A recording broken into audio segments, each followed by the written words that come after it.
అక్కడ హిజ్రాలు పెళ్లి చేసుకుంటారు. ఆ మర్నాడే తాళి తీసేసి తెల్లచీర కట్టేస్తారు.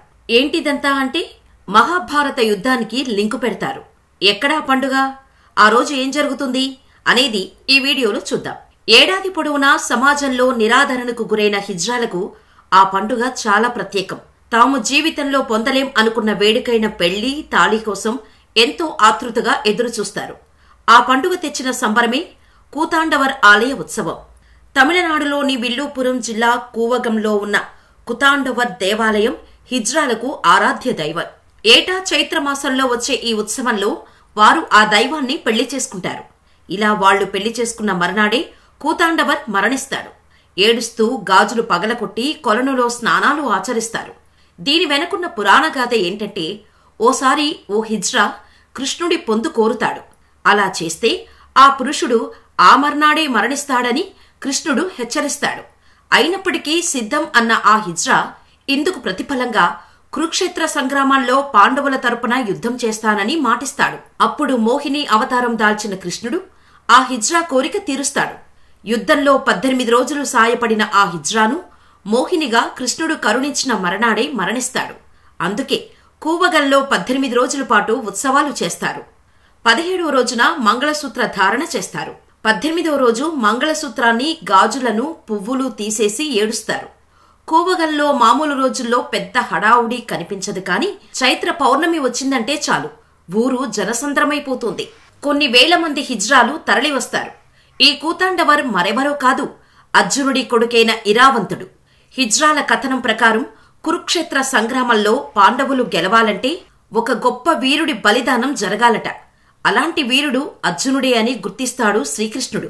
కాని అర్జునుణ్ణి బలివ్వటం ఇష్టం లేక ప్రత్యామ్నాయం కోసం ఆలోచిస్తాడు. అప్పుడు అర్జునుడికి నాగకన్య ఉలూపికి జన్మించిన ఇరావంతుడు గుర్తుకొస్తాడు. అసలు విషయాన్ని ఇరావంతుడికి చెప్పి బలిదానానికి ఒప్పిస్తాడు. అయితే యుద్ధంలో బలయ్యే ముందు రోజు తనకు వివాహం చేయాలని షరతు పెడతాడు ఇరావంతుడు. అప్పుడు గత్యంతరం లేక కృష్ణుడే మోహిని రూపంలో అతన్ని పెళ్లి చేసుకున్నాడట. శ్రీకృష్ణుడి మోహిని అంశతోనే తాము జన్మించామని, మోహినికి భర్త అయిన ఇరావంతుడే తమ దైవమని చెబుతారు హిజ్రాలు. ఆనాడు ఇరావంతుడు మోహినీల పరిణయానికి సూచికగా ఏటా హిజ్రాలు తమ ఇష్టదైవాన్ని పెళ్లి చేసుకుంటారు. ఆ సందర్భంగా జరిగే జాతరే కూతాండవర్ ఆలయ ఉత్సవం. ఈ ఉత్సవాల్లో హిజ్రావు అందం, అలంకరణ, ప్రదర్శనకే అధిక ప్రాధాన్యమిస్తారు. పూటకో విధంగా అలంకరించుకొని విల్లుపురం వీధుల్లో తిరుగుతారు. ఈ సందర్భంగా హిజ్రాలకు నృత్యాలు, అందాల పోటీలు జరుగుతాయి. ఈ ఉత్సవంలో అతి ముఖ్యమైన ఘట్టం కళ్యాణోత్సవం. కళ్యాణోత్సవం రోజు రాత్రి పట్టుచీర కట్టుకుని వధువుల్లా ముస్తాబవుతారు. ఇరావంతుడి దర్శనానికి వెళ్లి పూజారులతో పసుపుతాడు కట్టించుకుంటారు.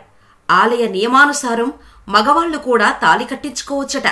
అందుకే సమీప గ్రామాల్లోని చాలా మంది పురుషులు చేతికి గాజులు, మెడలో మల్లెపూలు వేసుకుని వెళ్లి తాళి కట్టించుకుంటారు. తాళి కట్టించుకున్న హిజ్రాలు రాత్రంతా ఆలయం వద్దే ఆడుతూ పాడుతూ గడుపుతారు. చెక్కలతో ఇరావంతుని విగ్రహం చేసి ఊరంతా ఊరేగిస్తారు. ఇరావంతుడి బలికి సూచికగా విగ్రహం తలను తెల్లవారుజామున తీసేస్తారు.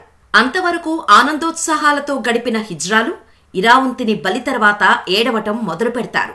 తెంపి పడేసిన పూలు, పసుపుతాళ్లు, పగలకొట్టిన గాజులు పెద్ద పెద్ద గుట్టలుగా పేరుకుపోతాయి. అనంతరం హిజ్రాలు స్నానం చేసి వైధవ్యానికి సూచికగా తెల్లచీర కట్టుకుని మౌనంగా వెళ్లిపోతారు. మళ్లీ చైత్ర పౌర్ణమి కోసం ఎదురు చూస్తారు.